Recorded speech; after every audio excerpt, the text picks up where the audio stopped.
They're gonna say, "Ooh, Jeremy, there's something different about you. Did you change your hair? Did you change your face?" Well, I'm wearing glasses because, we're watching, I just got back from the Odyssey, alright? Well, I finally jumped on the bandwagon. Everybody's seen it, everybody's talking about it, so I guess it's time for old Jeremy to give it a whirl. I'm probably the last one, because I think the movie's already made about $250 billion on a $250 million budget. One of the most expensive movies ever made, the Odyssey. So, I did not see it on an IMAX screen, so, I apologize for that.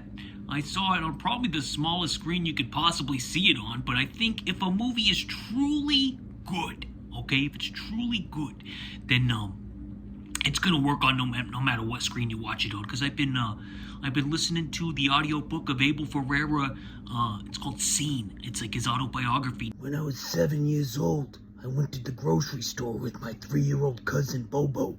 He lifted a pack of cigarettes. His old man was so angry at him that he marched down to the Charles Grocer, 7th Avenue and 5th, his leather shoes streaking on the white cement sidewalk. I can still hear the screams of Bobo as his dad dragged him down 7th Avenue. He was talking about how one time he watched 2001 Space Odyssey on like a little 13-inch black and white television at a girl's house, and he said it was just as effective on that as on the big screen. But now, granted, he was like a hardcore drug abuser, so maybe that played into it. But if a movie works, it works no matter what size the screen is. It's not the size of the screen, all right?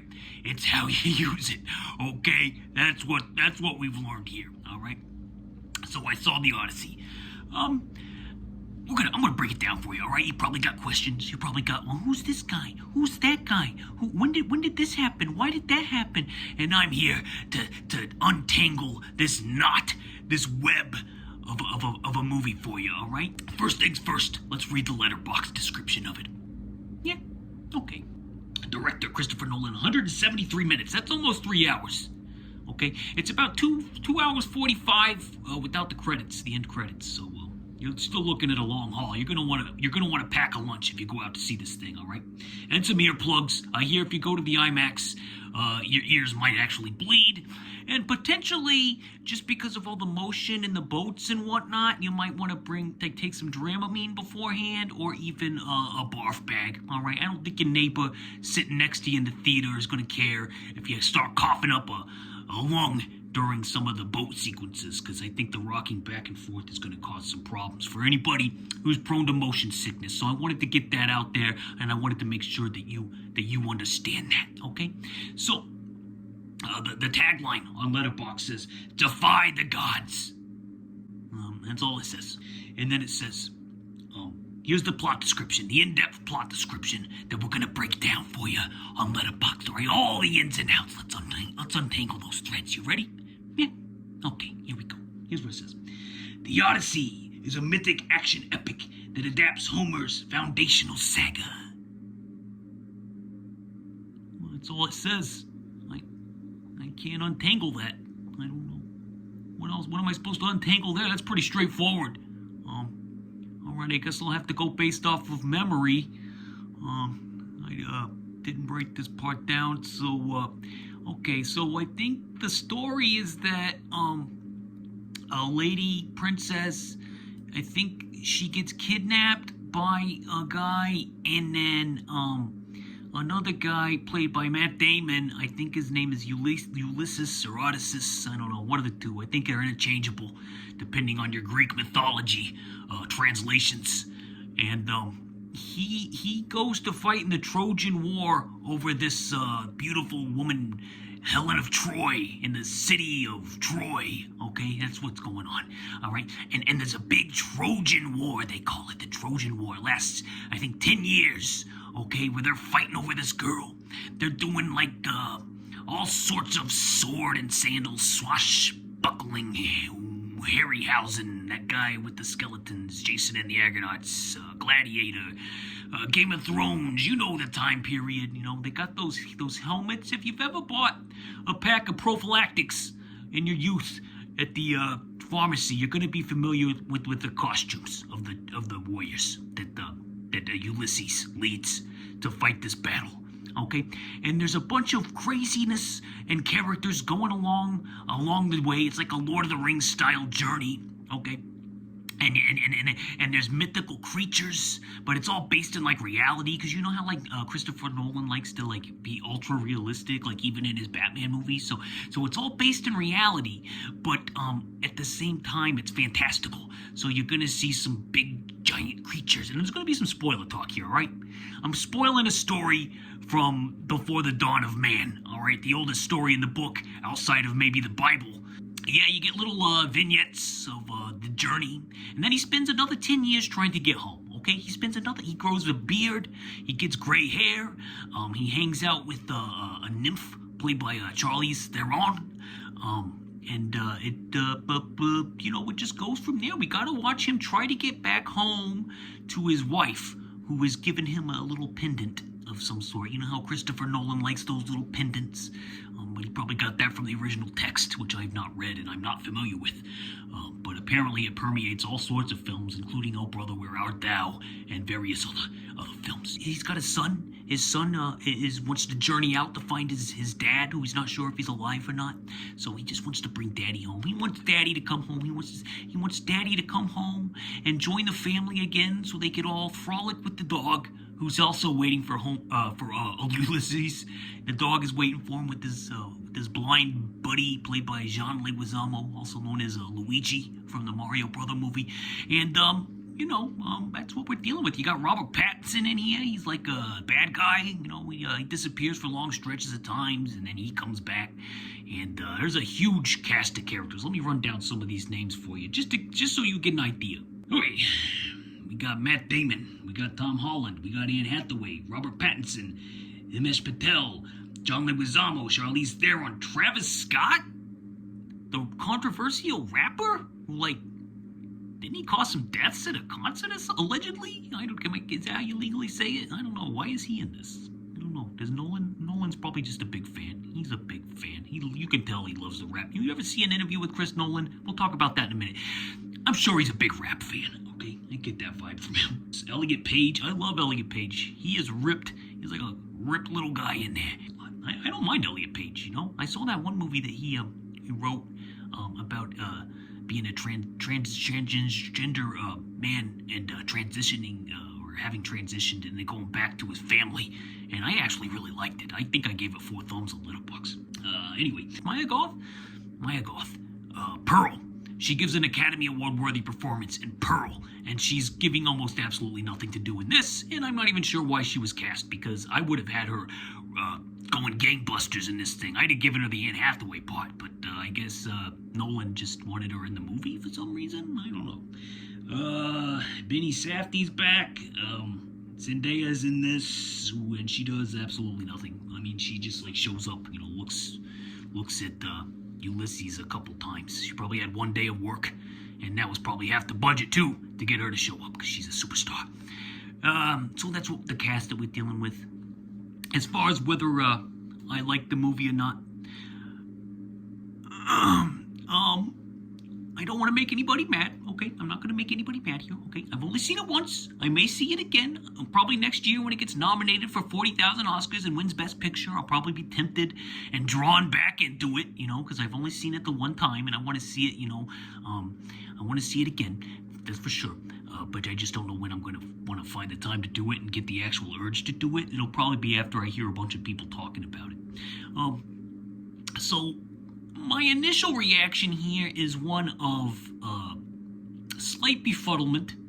I recognize the cinematic visual style is breathtaking at times. There are scenarios in this that I think would have been great standalone movies, like a 90-minute movie with the pig lady as like a horror film would have been fantastic. I don't know why some of the things are done the way that they're done, because from what I understand, I know it's a complex text because it has to go through translations and everything, but from what I understand, the actual Odyssey story is fairly straightforward.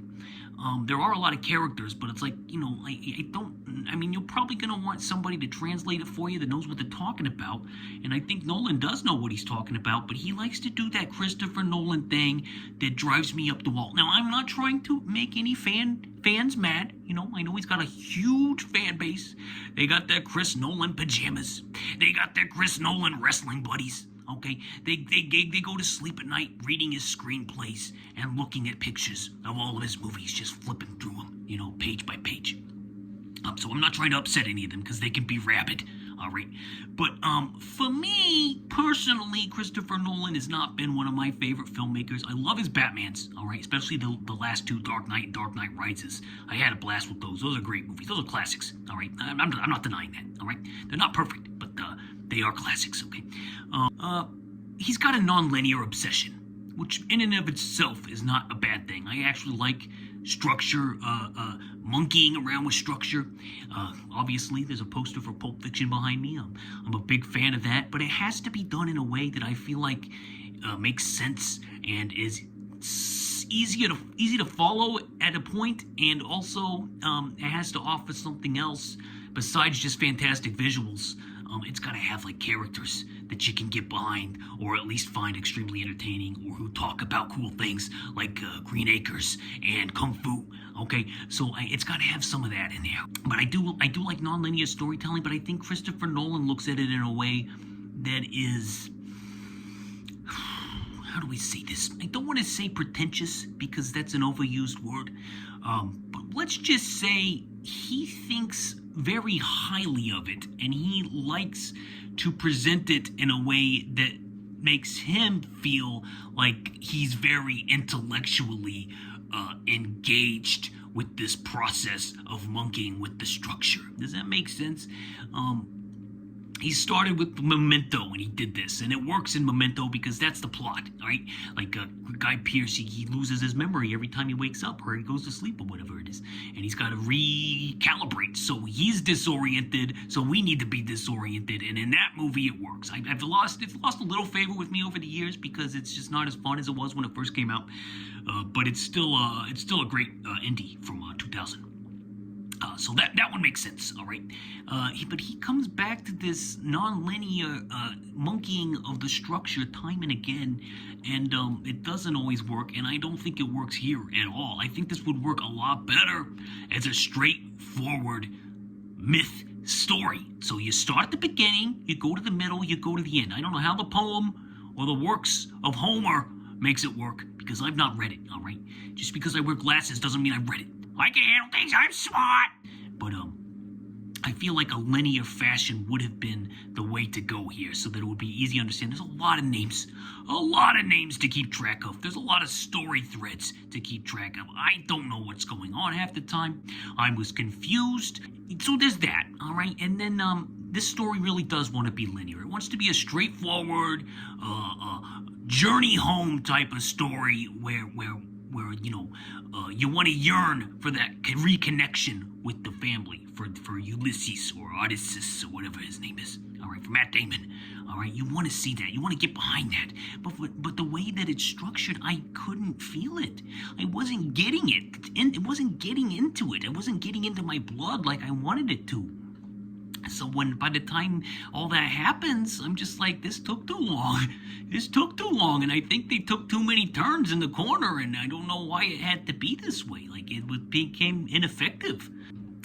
If I was like super nerdy, here's what I would do. I would re-edit the entire movie, okay, in a linear story. I want to see somebody do this, all right? Maybe I'm just stupid. Maybe my brain for this particular story craves a beginning, middle, and an end told in a straight. You can have flashbacks or whatever, but I want it mostly told in a straightforward fashion, so I don't have to keep resetting my brain every time there's a new scene. Like, oh, he's old here, then he's young here, and then this guy's alive here, and then he's dead here, and then Zendaya's over there, and then Charlize Theron's over there, and there's a horse, a big Trojan horse there, and then Elliot Page is there, and now he's back over there, and it's just like, my brain, it's going down fast, all right? So I'd re-edit it into a linear story, all right? That's the first thing I would like to see happen. I'm not telling Chris Nolan what to do. Obviously, I'm in the minority. You new fans who love him can enjoy this. I'm not saying you can't, all right? I'm not saying you can't. But just for me personally, I'm just explaining why it doesn't resonate with me and my the intricacies of my brain and what I empathize with. Okay, like the mythic sequences in this, they work for me. That's the stuff that worked, like really well. Like if it was more of that, then this movie would be in the 3 thumb range for old Jeremy. So like the Cyclops scene, the pig scene was my favorite scene in the entire film. That was just straight out of a horror film. All right, that was fantastic. But then it just got like to the point where like, I just don't understand why it should have been a 90-minute movie of the pig scene, is what I'm saying, for me to dig it. All right, that would have been better for me, I think. Yeah, you know, those scenes were great. They were atmospheric. They were cinematic. You know, everybody likes to use it. They had lions and tigers and bears. You know, you could see the whole thing could have been like a horror myth type of deal. You know, like a myth horror movie. You know, and that would have been cool. That's what the guy in The Witch does. And he doesn't make movies for me either, because I actually find the way he does it to not resonate with me. I'm a very picky person, I guess. But I feel like that would have been at least more entertaining for me personally. The rest is just exhausting. There's so many characters. I've explained it. You know, the timeline jumping, it's just too much. It's disorienting. And now I'm going to sound like one of those guys, and bear with me here. But does Christopher Nolan, like, what is his deal with lady characters? Like, I don't think he's written, like, a really good one. I feel like they're always, like, side dressing. I feel like he doesn't know how to write a strong, powerful woman. You know, I don't think he's interested in that, and that's fine. But he has a movie here revolving around a guy who's trying to get home to his wife, and I'm not feeling it. I'm not feeling it. I'm not feeling much of anything. So that's a problem with how I think that she's presented and how she's written the Anne Hathaway character. And then you got Zendaya here, one of the most popular, famous people on the planet right now. And what does she do? She just shows up with a gown that could have been from Dune and, smiles a couple times or whatever she was doing. She was just like, why is she in this? She should be a character. There should be something that we can latch onto here. Charlize Theron, the same deal. She's there to serve Odyssey. She's there to serve Ulysses, all right? Odyssey, I don't know his name. The Matt Damon character, all right? It's all the women are here to service the men, the big, strong Trojan men with their helmets, with the big, shiny helmets, okay?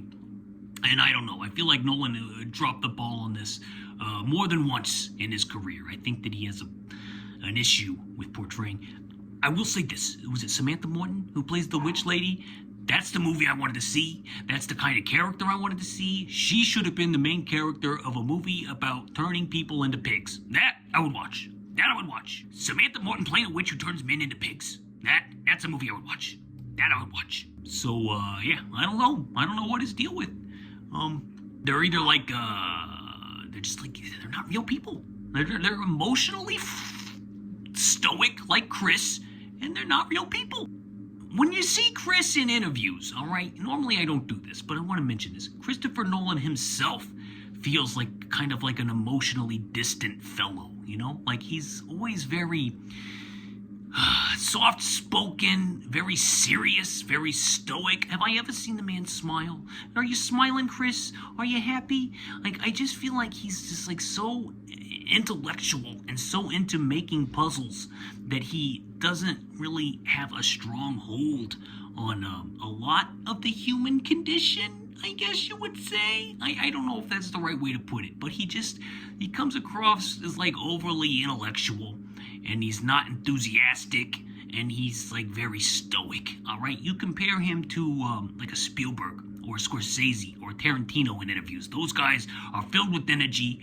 They're filled with wonder. They're filled with, I get why these guys make movies. And if you believe in the auteur theory, and the movies are a reflection of the director, writer, or whoever, the main man behind the camera, the director, is the auteur theory, then you would think that there's a reflection of the man, and this is what I get when I see the interviews. That's the reflection that I see. I see movies that he likes to focus on quiet, stoic, emotionless men, kind of like me when I'm not on camera, and he builds movies, big movies around them, and they don't particularly resonate with me, is what I'm saying. So that, I think, is a part of my personal problem with being able to interject and empathize with the Chris Nolan universe as a whole. They show their passions, auteurs, they show their passions. They radiate their excitement. These are human beings, and even when they don't, all right, like if you're looking at like a Stanley Kubrick or a Terrence Malick, and those movies have a stoicism to them, but a painterly visuals, a lot like Chris Nolan, but he uses a lot more guts. But anyway, they got especially Kubrick, like he's got the Kubrick symmetry. You got a tree here, you got a tree there, and you got something going on in the middle. All right, and you got a camera that zooms in and zooms out like slowly. It creates a hypnotic effect. So whenever he lacks an emotion, he often chooses characters that are engaging to watch and write around. So Kubrick almost always works, okay?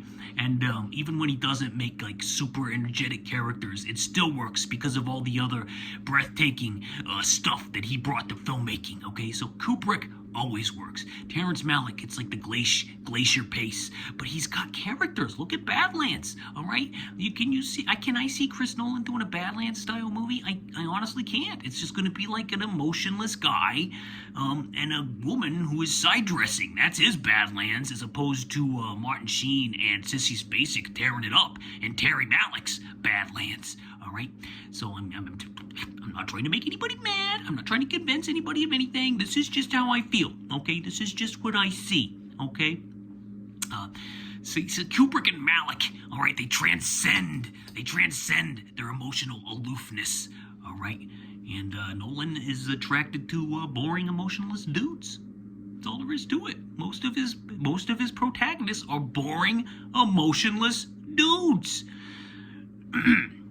Oppenheimer. I loved Oppenheimer. I thought that was great. And why did it work for me? Because Oppenheimer, the story is about a guy creating like an atom bomb, all right? The atom bomb, all right? He's creating a world-changing thing. And the effect that has on a human, you can't make that boring, all right? He does the non-linear thing in it, but it transcends it. So that's his one good example that I could think of, where he does all the things that he likes to do, but puts it in a nice way that resonated with me personally. So Oppenheimer, that one, that's the Nolan movie of choice. If you're staying away from the Batmans, it's going to be Oppenheimer, and that's why he got the best director and best the picture. All right, and that was worth it. I like Oppenheimer. All right, I'm a fan. But the Odyssey, I mean, this should have been emotional. It's a man trying to get home after a war, 20 years, but with the structure and the puzzle-like logic, it takes away all the tears, takes away all the soaring. For me, like, if anybody else felt differently, that's fine, but I'm just saying, for me, it just hammered me over the head with all the Nolanism that I just clocked out by the end of it. And the movie climax with the pigmen, okay? So yeah, I saw the glimpses of the greatness, the mythic creature stuff, but like I said, I wanted a beginning, a middle, and an end, and that's not what I got. All right. So, excuse me, let this go down in history. The Odyssey. Initial reaction. 2.5 thumbs up. I'm sorry. I'm sorry to all the Nolan heads. I love you. Don't come after me. I'm still Jeremy. I'm still here for you, okay? It's just not my cup of tea. Yeah. Okay. When I arrived in Los Angeles, I was greeted by a suspicious man selling jewelry right off the bus. He led me down to the beach so we could watch the sunset. He invited me in for a swim. We doggy paddled out to the ocean, and I didn't realize the tide could be so strong on the West Coast. Growing up in the Bronx, I've been a good swimmer. But it was here, on my first day in Los Angeles, with this man selling jewelry, that I found out swimming wasn't quite so easy. I can still hear the echoes of the sun screeching down 7th Avenue. Good luck, have fun, don't die. Let me get my notes. Good luck, have fun, don't die.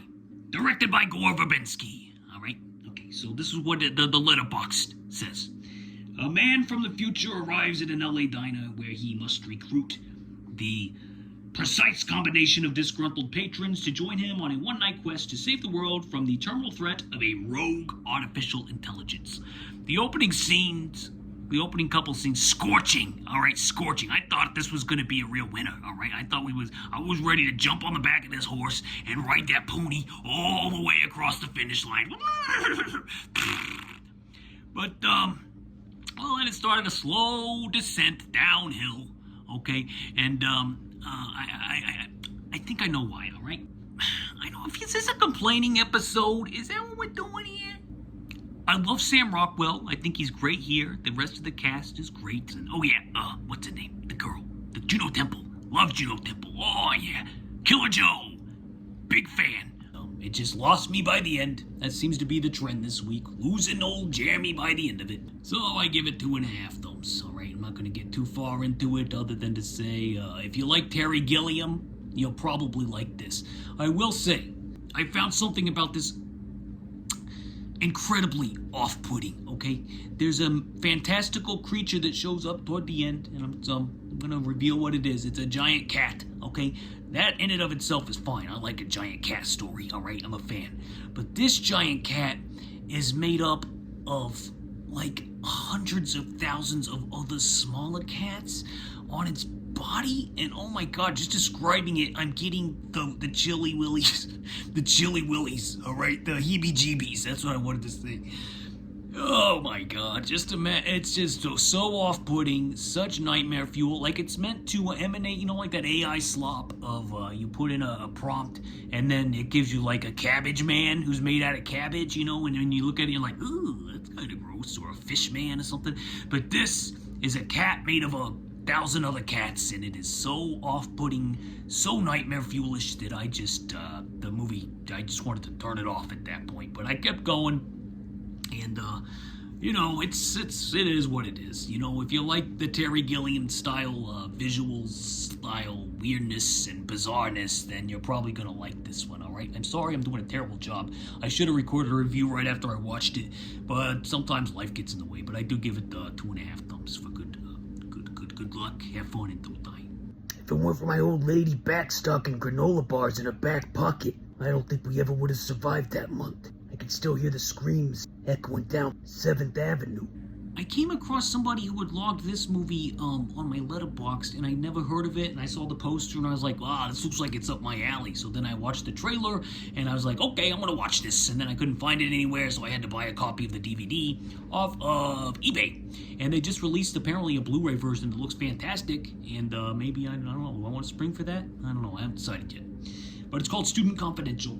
It's directed by a fella named Richard Horian, and this is gonna get weird. All right, here's the tagline on Letterboxd. The movie, the tagline says, "A powder keg of ambition, passion, and violence. It's teenage dynamite ready to explode." All right, and here's what it says with the Letterboxd plot description. It says, 4 high school students are led into the world of adult vices by their guidance counselor, a shadowy, suicidal millionaire. This man is played by the writer, director, editor, composer. What else did he do? He did it all. It's Richard Horian, and he never made a movie before but this.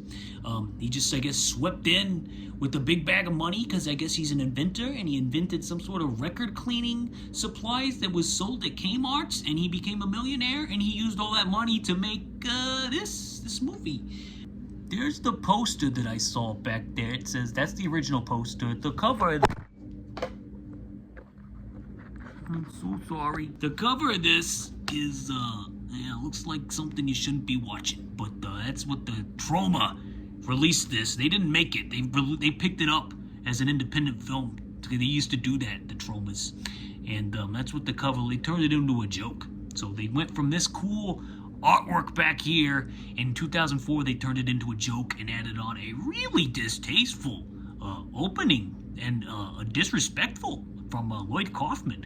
To think, I would have expected such sophistication and decorum from Lloyd Kaufman. All right, but instead he's making jokes that got James Gunn canceled on Twitter a few years ago. But he's back, James Gunn.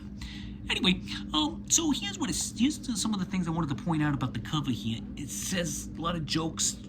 It says that student confesses Michael Douglas's brother. That's one of the stars, Eric Douglas. It's got Michael Jackson's scandal-free brother becomes computer nerd. So it's just like the cast consists of celebrity siblings. Back at this says, it's not very respectful, but it says, 4 troubled teens come face to face with an ominous foe, the guidance counselor. Now the teens are faced with all becoming understanding, functioning members of school society or be expelled. To make matters worse, they discover their guidance counselor is suicidal. Trigger warning, featuring Marlon Jackson, the brother of both the king of pop, Michael Jackson, and Janet. And then it makes a Super Bowl joke here that's stupid. And also features Eric Douglas, the son of Kirk, brother of Michael, brother-in-law of Catherine Zeta-Jones. All right, so you see what time period this is.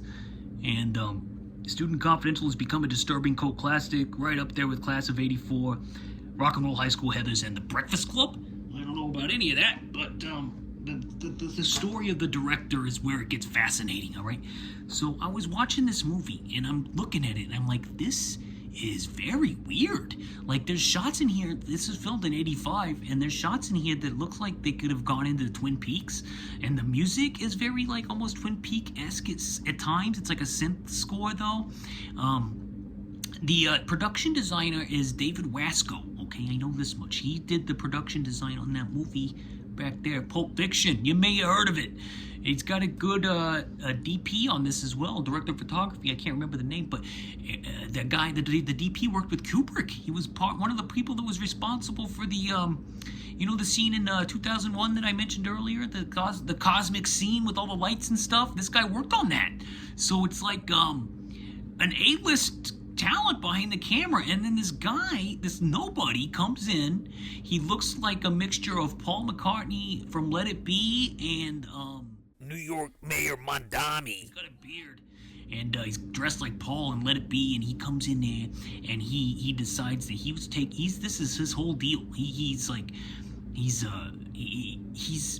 directing every move the actors make, from what I understand. He's directing all the dialogue, like beat for beat, word for word. Like, this is his vision. Everything about this is this one man's vision, an auteur, if you will. So, not unlike Christopher Nolan in the Odyssey, you got Richard Orion directed Student Confidential. And there's a podcast that I would like to direct you to called The Vanity Project. It's from Severin Films. It's a 6-episode series that examines one man's obsession with this particular film that nobody's heard of and nobody's seen. But I've seen it, and I would like to recommend the movie first so that you can get a feel for what the heck this thing is. And then when you're watching this thing, you're like, what is this about? There's like a long stretch in the middle that's just like 4 kids talking to this guidance counselor, and it seems to go on forever. You got Eric Douglas in here, who's got a verbally abusive dad who wants him to become an accountant, and instead Eric wants to be a mechanic. And Eric Douglas, by the way, you can tell he's Kirk Douglas's kid, and he looks kind of like if Michael Douglas had a firework accident in his backyard or something. I don't know. Something about the man looks like he's been through some stuff, and he's a young man here, and he already looks like he's 45. If you look at his Wikipedia page, that's him as like a 38-year-old, and he looks like he's 70, and he's no longer with us anymore. So miss you, Eric. Miss you every day. I would have if I knew who he was, but I'm not trying to be disrespectful to Eric Douglas. I'm just stating facts here, all right? His career didn't take off, unfortunately. Not like his brother Michael and his dad, Kirk. And then you got Marlon Jackson in here, Michael's younger brother, Irish twin. And he doesn't have any of that cosmetic surgery that Michael had, so this may be what Michael would have looked like if he never got carried away with the knife. Anyway, the writer-director is clearly going through some stuff. And I was worried about him while watching it. I was worried about him when the podcast started. So I'm not going to reveal anything about this. Don't look him up. Don't look anything up. Listen to the podcast and go on a journey. Watch the movie, Student Confidential. Get your hands on it any way you can. DVD, Blu-ray that came out. Watch it. Listen to the pod. And you tell me, what do you think? Let me know in the comments. That was a long one. I'm going to edit it down. Jeremy spoken. Godspeed, peace, and love. Sorry, Christopher Nolan fans, alright? I'm sorry. I don't wanna make you mad, alright? Put your daggers down, put your pitchforks down. I love you. I love everybody, okay? It's still me, it's still Jeremy, but I just didn't care for the movie that much, that's all. I'll watch it again. Maybe I can be convinced otherwise. I don't know. Get my barf bag next time. Doodles. Me and my writer Nicholas had a great idea for a new horror movie starring a broad we met at the local diner. We went to get financing from a guy named Donnie Two Boots. He was connected to the mafia. He said he'd finance our picture for $35,000. I got the rest of the bread from my old man. Once we started shooting with 16mm Panaflex lenses, he thought we would make it another movie on the down low on the side. He threatened to kill me after that. That's how he treats his business partners. I can still hear his screams echoing down 7th Avenue.